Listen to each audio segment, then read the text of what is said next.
Hi guys, I'm Dimension Jumper. Today I'll be reviewing Pokemon Diamond, Pearl and Platinum for the Nintendo DS, well, released in 2007 and 2009.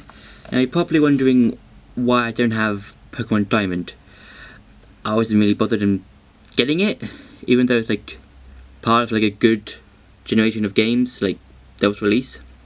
So the main storyline of the game is basically like other Pokemon games that have been released before and after these ones. It's basically you travelling around the region, catching Pokemon and basically battling gym leaders and becoming the champion. So yeah, that's basically the main story. But this generation, like Generation 4, was the first generation for me to play on as my first Pokemon games to play.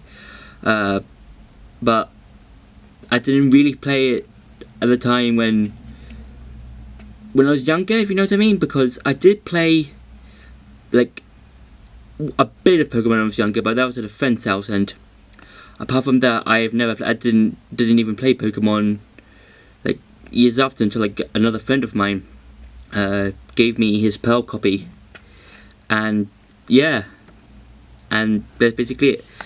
And what I like about Generation 4, about these games, in particular, is like a lot of the Pokemon that's introduced in the game. So you've got like your starters, Piplup, Chimchar, and Turtwig, who are like your main starters that you can choose one of to start in your journey. And then you've got other Pokemon you can catch, you can battle with, you can battle against other trainers, and battle against the gym leaders. And yeah, there's like a lot of really good elements to it.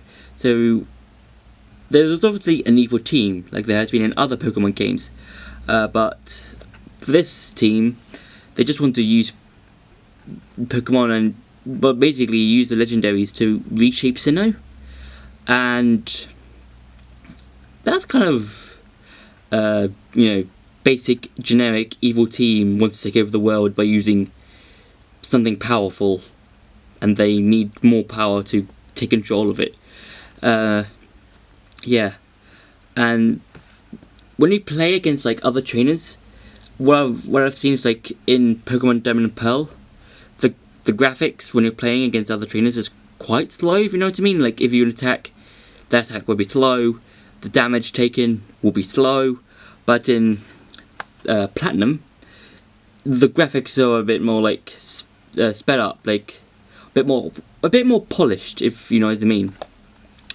And a really defining features in these generations is the amount of Pokemon that are introduced, and old Pokemon that have been brought into the generation with another evolution.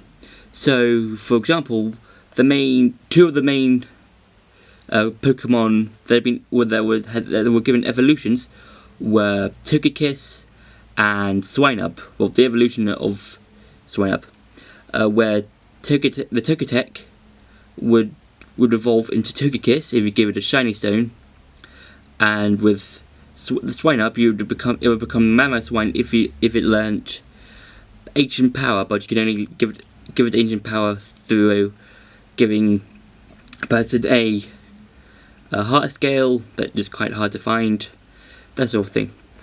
Now the gyms in both these generations are quite good and cool in terms of like their designs and how they work. So they're like, you've got gyms like the rock type gym, steel type gym, psychic type gym, but there's no psychic type gyms in this generation. It's just like an example.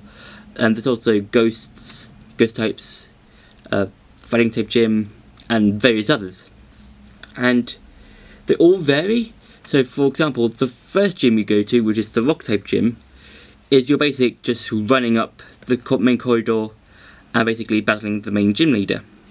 Whereas others, like the steel type gym, you have to go through all of these like platform thingies in order to even get to the gym leader. And I think that's really nice. And yeah, and you can do another like a side quest sort of thing, which is the ribbon sort of coordinator thing. It's kind of hard to explain because basically I've never played this part of the game, and basically what you do is you can choose one of your Pokemon, and you can basically do this sort of competition thing where you can basically show your Pokemon in front of some judges and basically use it to move, and you'll get points. For me personally, I never did this bit. Like throughout all of my multiple playthroughs playing these games, I have never ever played it. I've always skipped by it, and yeah, it's kind of forgettable for me personally because it's just not really that entertaining personally, and I just like playing the main games just because they're really cool and interesting.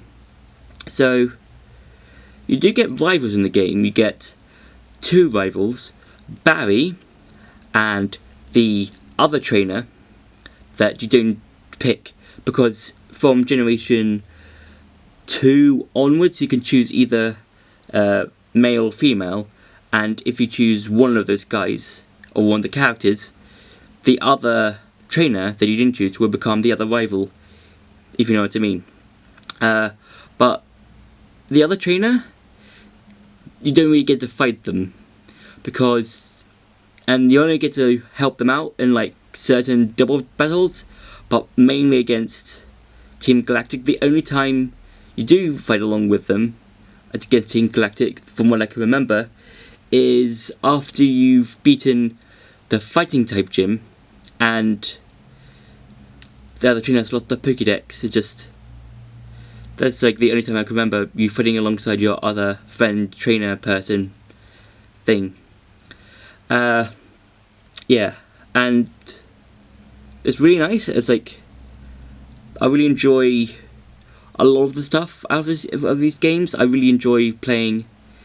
When I was originally playing these games, the friend who gave me his Pearl version, we would sometimes have a battle against each other, and sometimes do this thing where we would pick Pokemon from each other's PCs.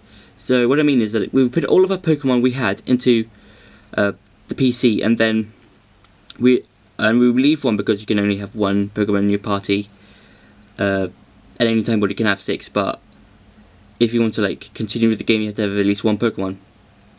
And we would choose randomly choose a box, a category, well not a category, a line and a row, and we would sometimes do that when we were battling against each other. And this generation had one of the hardest champions in Pokemon history.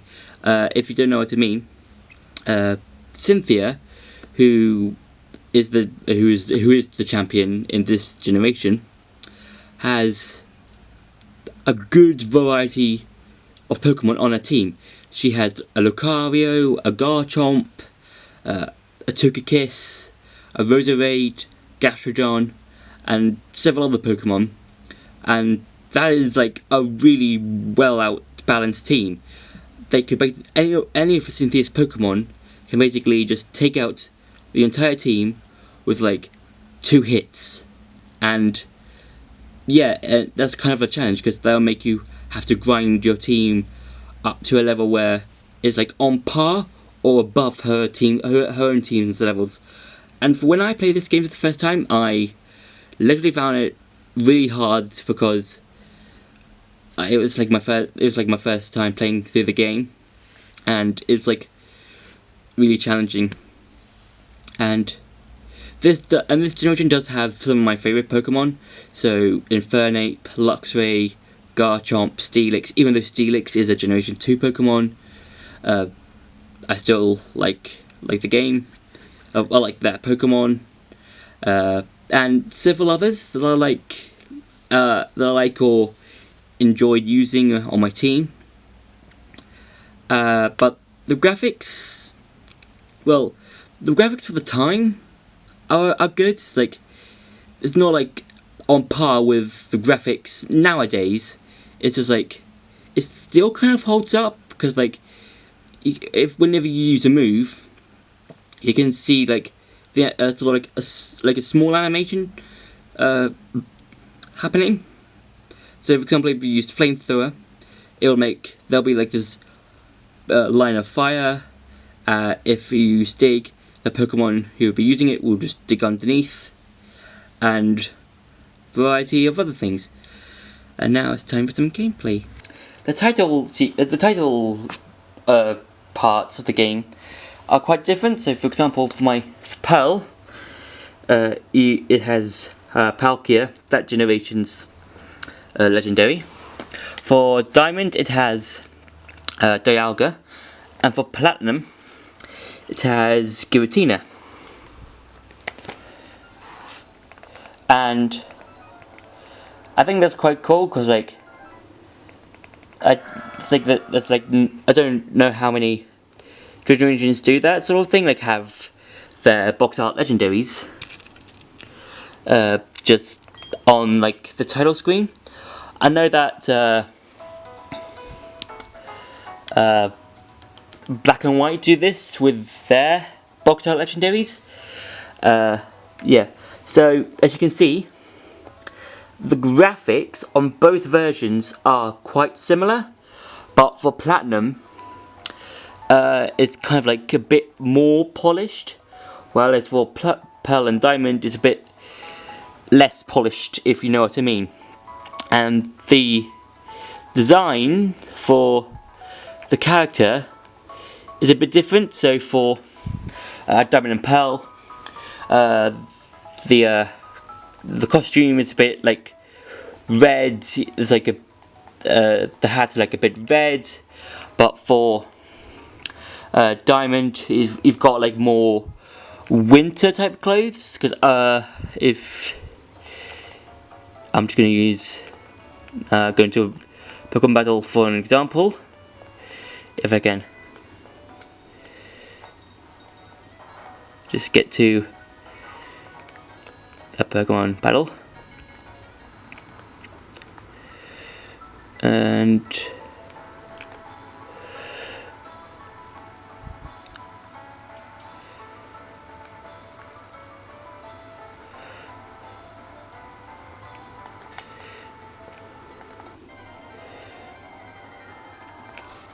as you can see, whenever you go into grass, you can like have the battle themes going on. So as you can just see, the two characters, Pokemon trainers, have the different like clothes, but with Platinum, it's like the battle is a bit faster.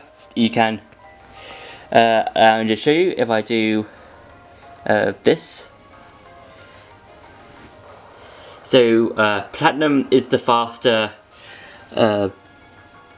game in terms of having a Pokemon battle, but Pearl is kind of slow, and yeah, I think that's why like Platinum is slightly better than Diamond and Pearl, because in terms of gameplay, because everything is just a lot faster. Everything is basically just snapping on with it, and it's just a kind of like a minor improvement. Because I think there were people who said that with Diamond and Pearl, the gameplay was quite slow. It needed to be like a bit more faster in terms of battle. So where Diamond and Pearl have their weaknesses, Platinum has its strengths. It basically takes the slack from the other from Diamond and Pearl, and basically brings up the rear with Diamond and Pearl's weaknesses. So yeah, that's been my gameplay part. Now it's time to go back to the main video. So my final verdict for the game is that the game holds up pretty well, but up to today's standards, it's not as good as other games you might see on the PS4 or the Xbox or the Nintendo Switch. It's still a good game to play through if you want to like remember certain parts of the game, and if you want to like see how much the game has been from like when they were first released. And yeah, overall these are probably some of the best generations in Pokemon history. So yeah, that's been my video. Don't forget to like, share and subscribe, and hit the bell for more notifications, and I'll see you in the next video.